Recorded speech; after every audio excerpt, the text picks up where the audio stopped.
Hey guys, I'm on West Mountain. They have a summer chairlift service where you ride up, they put your bike on the next lift, and there's this lookout here that I've got to show you. It's called the Eagle's Nest.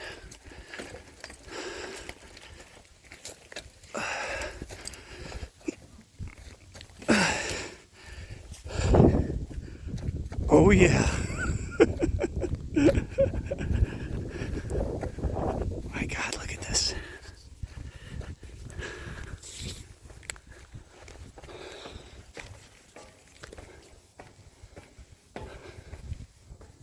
Oh, dang. Holy crap. It's the Hudson River at the southern end of the Adirondack National Park, State Park. Oh, interesting, there's a dam down there.